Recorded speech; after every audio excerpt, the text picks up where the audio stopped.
I said goodbye to the desert and my trusty guide, Mohammed, and my fellow travelers. And Mohammed helped me go to the bus station and get my bags ready to go on the bus. And then I waited there for at least 2 hours. I became anxious at one moment, not sure, didn't want to miss the bus. And as you're familiar, when you're at a bus station or a train station, the announcements are rather garbled, and mine sounded just like this.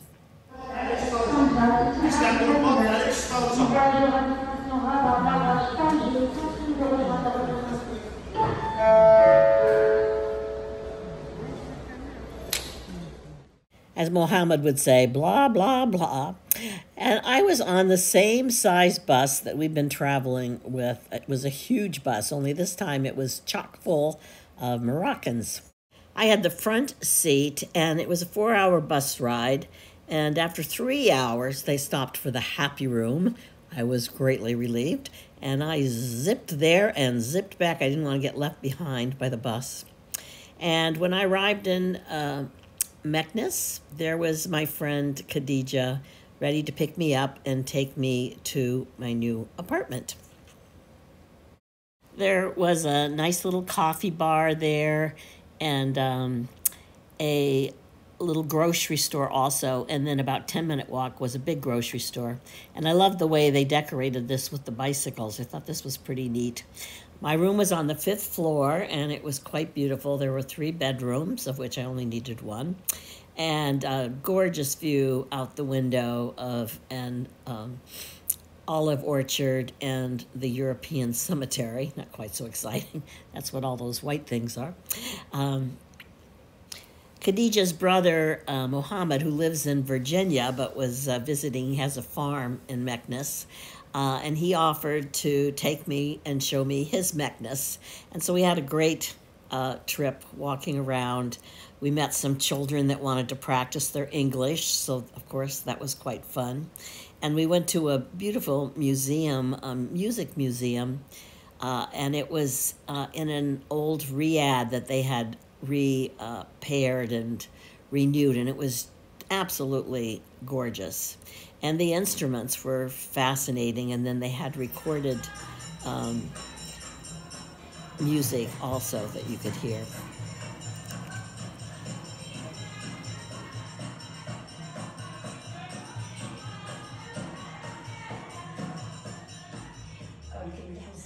So Monday came, and finally I got to go see my beloved babies.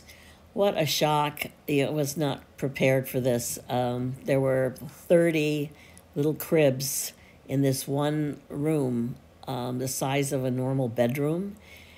30 babies, and really only 1 or 2 caregivers. And one of the first infants I saw is this little guy who has hydrocephalus. He's 7 months old and is probably also has cerebral palsy. You can see how attentive he was to the mobile, though. That was so gratifying to see your mobiles up there.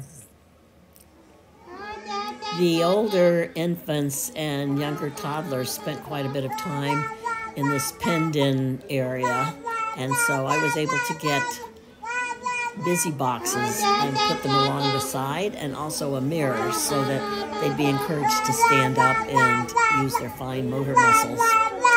This little guy just engaged me every day. He would stand up and we'd go weave back and forth, and I would imitate him, and then I'd say, stop. And then he'd look at me and laugh, this belly laugh, and then do it again, over and over again. And he remembered that every day. This little guy has a tumor, but he also has a lot of other developmental issues, and I convinced them to put him in a bigger crib so he could start turning over and pull. So it was a simple solution that really helped him. And this little girl was so sweet. Their faces are just so darling. This one has kind of given up, unfortunately, but we'll work with her. And this guy, all the lights were on. The bright light in all of this were Sarifa on the left, who did worked with the infants educationally, and Kendra, who worked with the special needs children. They were so eager to learn and to try anything that I suggested. I ended up writing things at home and then translating them into Arabic so that they could understand better. This is the preschool room where the kids slept. And this is back in the toddler area where I got them to start doing big motor things. I opened this playhouse to find 100 pairs of little shoes, and so I asked in my broken French, what are these shoes doing here? And the next thing I knew, they had taken them all out, and the playhouse was now open for business. This is Sharifa's playroom. As you can tell, she's got more than enough toys, so next time I go there, this is an area I'm going to work on so that she has a little more intentional for the different age groups that she's working with. Oh, the joy of changing and diapering and feeding. They took all 20 babies and put them on a bench, and they all were screaming at one time. It was really difficult to listen to. I know.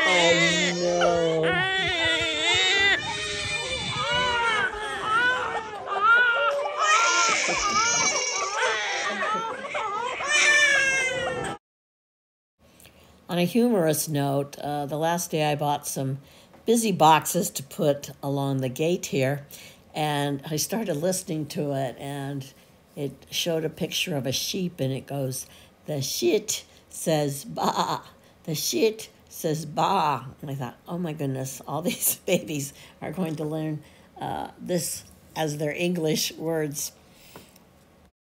On Fridays, the Moroccan people always celebrate with couscous. They make their own couscous, and this has lamb in it and vegetables. And we ate around this dish, 4 of us, with spoons, sharing the plate. So with great sadness, I said goodbye to Khadija and to my new friends, Kendra and Sharifa. And as the full moon came up at midnight, I got in a cab and took off to Casablanca and my long trip home.